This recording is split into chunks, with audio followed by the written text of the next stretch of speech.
Hello and welcome to the Bad Movie Reviews channel now. Myself, Ben and Daniel. Today we'll be reviewing the most recent Guillermo del Toro, if I said that correctly, stop motion film Pinocchio, which we've obviously seen the Disney Pinocchio. Tom Hanks one recently. Which we reviewed, and that was absolutely shocking. But we've been probably looking forward to this a little bit. I know we've said we've been very keen. Obviously, I'm a big fan of stop motion and I respect the craft heavily. But what were your overall thoughts? I know it kind of emotionally got me. Yeah, look, I thought it was it exceeded my expectations. I actually, despite knowing that this was definitely, no matter what, going to be a lot better than the recent Pinocchio, they could have done nothing and it would have been better. So the expectations were pretty low, but I knew kind of based on some of his other previous work that it was going to be kind of to an exceptional level. And I feel like he did it. And I really like the take on it. Like it's the kind of like dark, dreary, sadistic kind of undertones. I like that it's all like kind of demented and messed up. And it's like all the kind of Disney stories always explore a lot of like tragic and terrible themes, but they make it in like this kind of like fun Disney kind of thing. Yeah, non-direct way and Where kind of sugarcoat it. This was pretty like grim. Messed up. He was like, I'm depressed. I'm going through depression. I am like, I could kill myself. I could kill anything. I'm going to drink myself till I die. Like, I'm like, whoa, okay. I'm like, cool. Am I watching Pinocchio? It was, I really liked it. I liked the take on everything. I liked how like the bad guy was kind of portrayed. I like the direction of the story. I like that they still kept mostly pretty true to the overall Pinocchio story, but giving it enough flair itself, it's still putting itself in its own category. Like it was unique Pinocchio story. It was taking that character, taking the foundations of what we know of that character and the story and what happened, and then really just putting their own kind of like dark spin on it. But no, overall, really enjoy the film. Yeah, I guess I'll kind of go from there. In terms of overall themes, I agree. Obviously, we've seen Guillermo del Toro direct Pan's Labyrinth, Shape of Water, Pacific Rim. I always knew this was going to be relatively dark, and if you've ever read the Pinocchio book, you know it's pretty messed up. And the Disney one recently was kind of just a retelling of the animated one in a way, but it was dog shit. It had nothing new to it. But no, I really enjoyed it, like really heavily. The themes it talks about really, like it deals with grief. It deals with, as you kind of said, depression, belonging, Loss. Love. Yeah. Pretty much everything really. And they did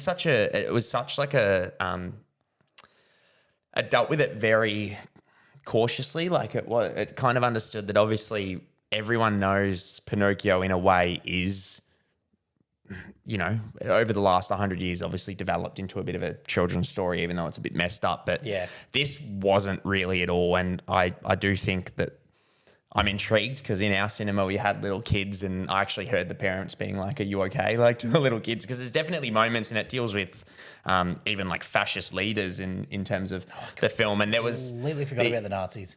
I think, what were they, Italian? Yeah. Kind of Nazis. But it's probably not, in terms of stop motion as well, like the overall film looked beautiful and I have a huge respect. It probably wasn't like the best stop motion film I've seen. Like I think Kubo and the Two Strings was very much like action packed the whole way, whereas this is just a beautiful retelling. And the voice acting all was superb as well. The only thing I probably would give it a little bit, not a negative, but I don't necessarily think the musical numbers were that memorable. Yeah. They were kind of just there. And like, you know, when you think of Pinocchio, you think, you know, When You Wish Upon a Star, which is an absolute classic, like Disney's whole, tagline's kind of built around it. But yeah, the musical numbers and I think it was really built up in the last half. As soon as you get to, I guess, the training camp, that's probably all I've got to say. It kind of really hits a fan. Yeah. And I did tear up in the end. I think it's a beautiful, I was genuinely teary-eyed, but no, I definitely recommend it. It's, I think, a beautiful film, and obviously I don't necessarily recommend bringing kids along to it if you do have any, if you're watching. Movie, it's definitely not a kids movie. for a reason.